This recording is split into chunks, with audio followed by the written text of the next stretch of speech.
அஜித்குமார் விஷயத்துக்கு வாய் திறந்த விஜய் இந்த விஷயத்துக்கு வாயை திறக்கல. பிஜேபி கருத்து தெரிவிக்கல, பாமக கருத்து தெரிவிக்கல, எனக்கு தெரிஞ்சு தேமுதிக கருத்து தெரிவிக்கல. எடப்பாடி ரியாக்ட் பண்ண எதிர்கட்சிகளா இருக்கக்கூடிய அதிமுகவா இருக்கட்டும், பாஜகவா இருக்கட்டும், இல்ல தமிழக வெற்றி கழகமா இருக்கட்டும், மற்ற சம்பவத்துல பகிரங்கமா குரல் கொடுத்தாங்க, கண்டனத்தை தெரிவிச்சாங்க. ஆனா இது ரொம்ப சுமூகமா கையாளுறாங்களோ அப்படின்னு தோணுது. அதாவது நீங்க கேட்கறது நான் புரிஞ்சுக்கிறேன். இது வரைக்கும் விஜய் ஏன் கருத்து தெரிவிக்கல, தாவேகா இந்த ஆணவ படுகொலைக்கு இது வரைக்கும் கருத்து தெரிவிக்கல, பிஜேபி கருத்து தெரிவிக்கல, பாமக கருத்து தெரிவிக்கல, எனக்கு தெரிஞ்சு தேமுதிக கருத்து தெரிவிக்கல. அதிமுக ரொம்ப மெல்லிசான குரல்ல ஒரு கருத்து தெரிவிச்சாங்களே ஒழிய எடப்பாடி ரியாக்ட் பண்ணல. அதனால அதிமுகவை இந்த லிஸ்ட்ல தான் நம்ம வைக்கணும். இந்த பக்கம் பாத்தீங்கன்னா சிபிஎம் கடுமையாக கண்டிச்சிருக்காங்க, விசிகா கண்டிச்சிருக்குது. காங்கிரஸோட சிறுபான்மையின தலித் பிரிவு 6ஆம் தேதி ஆணவ படுகொலைகளை தடுப்பதற்கு சட்டம் ஏற்ற கோரி உண்ணாவிரத போராட்டம் அறிவிச்சிருக்கு. திமுக சார்பா முதன் முறையா ஆணவ படுகொலை செய்யப்பட்டவங்க வீட்டுக்கு இன்னைக்கு காலையில கனிமொழியும் கவின் வீட்டுக்கு கனிமொழி, அருண் நேரு, கே நேரு இவங்க எல்லாம் போயிருக்காங்க. இது ஒரு பாராட்டத்தக்க ஒரு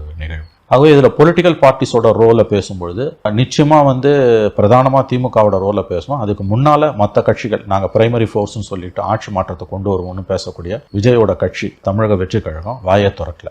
அஜித்குமார் விஷயத்துக்கு வாய் திறந்த விஜய் இந்த விஷயத்துக்கு வாயை திறக்கல. பாமகவும் பிஜேபியும் அவர்கள் சாதிய கட்சிகள், மதவாத கட்சிகள், சுயசாதி பெருமை பேசக்கூடிய எந்த கட்சியும் தலித் படுகொலைகளை கண்டிச்சு அறிக்கை விட்டதா வரலாறே கிடையாது. திவ்யா இளவரசன் படுகொலையை காரணமா வச்சு தருமபுரியில் வெற்றி பெற்ற ஒரு கட்சி பாட்டாளி மக்கள் கட்சி. அன்புமணி வெற்றி பெற்றார். எல்லா ஜாதிக்காரனும் தலித்துகளுக்கு எதிராக அணிதிரண்டார்கள். ஆகவே இந்த விஷயத்துல இப்ப நம்ம பார்க்கும்போது இடதுசாரிகள் அதில் கூட சிபிஐ வாய் திறக்கல, சிபிஎம் தான் கடுமையாக கண்டிச்சிருக்காங்க. சிபிஎம் தான் தீண்டாமை ஒழிப்பு முன்னணின்னு ஒன்று வைத்திருக்கக்கூடிய ஒரு கட்சி.